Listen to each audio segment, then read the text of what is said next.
At the recent State of Unreal 2025 event, CD Projekt Red pulled back the curtain on a long-awaited glimpse of The Witcher 4. Now, I have to admit, my heart skipped a beat when I saw that familiar logo fade in. And even though it's just a tech demo, it's clear that CDPR is aiming to take us on another unforgettable journey through the continent. This presentation was more than a showcase of graphics. It felt like an invitation to re-enter a world that I've spent hundreds of hours in and yet still wanting to explore more. So now shifting from Geralt to Ciri as the protagonist is a massive pivot for the series. I've always felt that Ciri was an underused powerhouse in The Witcher 3.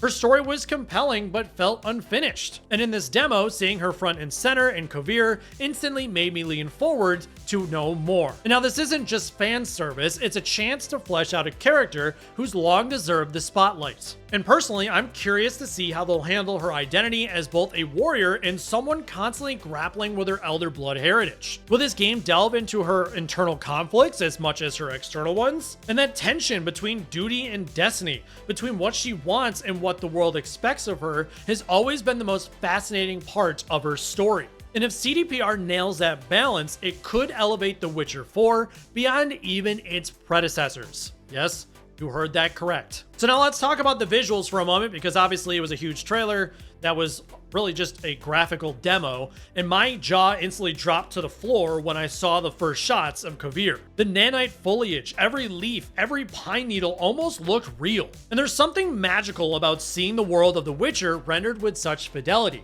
It almost feels like we're stepping into a medieval fantasy painting that's coming alive. And now the town sequences, they struck me too. The way NPCs interact, drunks getting tossed out of taverns, street merchants hawking wares, reminding me of how alive Novigrad felt in The Witcher 3. But this time, it's even more dynamic. It's not just window dressing, it's a living world that seems to breathe and respond to your presence. And it makes me wonder how much agency we'll have in these interactions. Will choices ripple through the town's social fabric like in past games? I don't know. I guess we'll just have to figure it out. And now another highlight for me was Kelpie. We've seen faithful mounts in open world games before, aka Roach from The Witcher 3, we all know and love.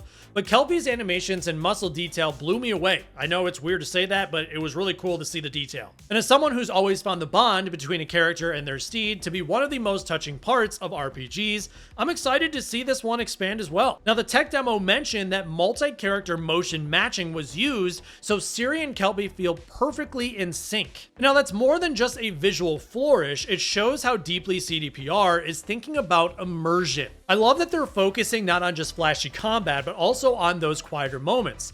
Galloping through the forest, cresting a ridge as the sun sets, feeling like the two of you are one.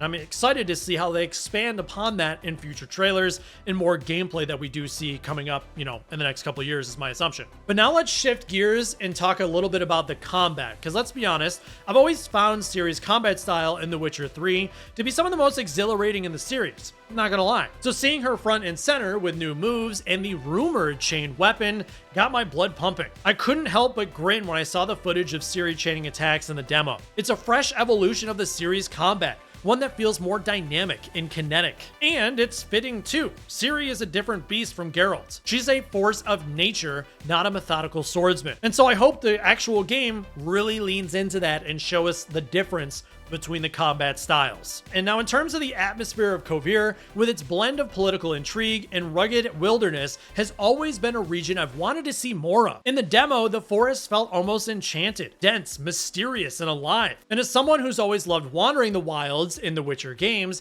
I can't wait to get lost in these woods, discovering hidden glades and ancient ruins. But it's not just the nature that intrigues me. The town of Kovir in the demo was bustling in a way that hints at the tensions simmering under the surface. Will we get to see the political games of the court, the secret alliances of merchants and nobles? That's the kind of storytelling I live for, when the landscape and the politics are as much characters as the people themselves. Now, one thing that struck me deeply was the brief hint in the demo of a choice Ciri makes that ends in tragedy. Even in a short snippet, that scene reminded me of why I fell in love with the Witcher games in the first place. They're not afraid to show that heroism is messy, that even when you try to do the right thing, it can backfire horribly. I mean, we've seen that plenty of times in other games. And I'm hoping this is a sign that CDPR hasn't lost their touch for moral complexity. It's not about good or bad endings, it's about choices that feel real, that weigh on you long after the credits roll. And I damn well know I'm not alone in saying that these gut punch moments are what makes The Witcher so unforgettable.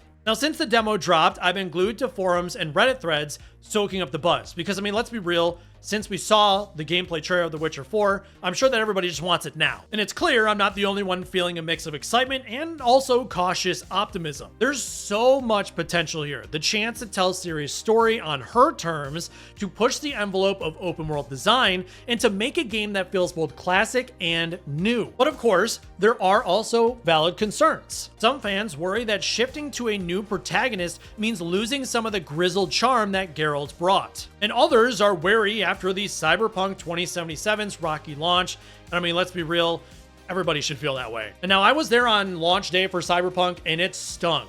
But seeing this demo, seeing the care and detail in every shot, makes me believe that CDPR is listening. And now they do obviously know what's at stake, and they're working to rebuild that trust. And now let me just say this, in its current state, Cyberpunk 2077 is probably one of the best games that I've ever played.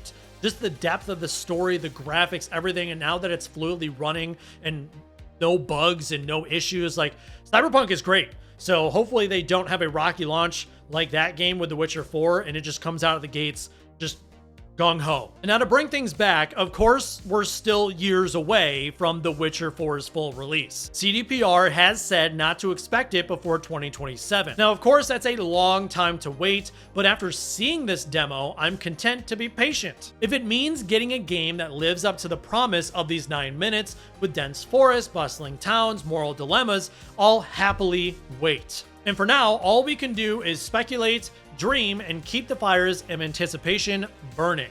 And that, in a way, is its own kind of magic. And so now, when I think about what The Witcher 4 means to me, it's more than just a sequel.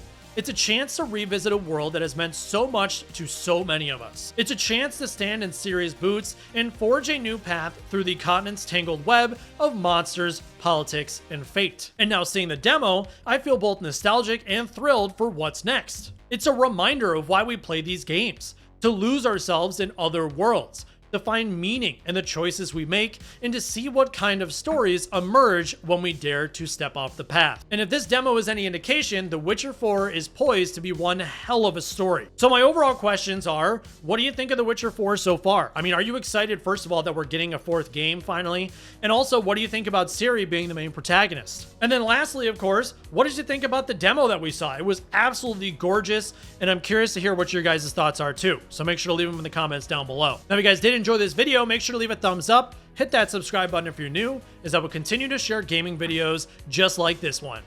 Until next time.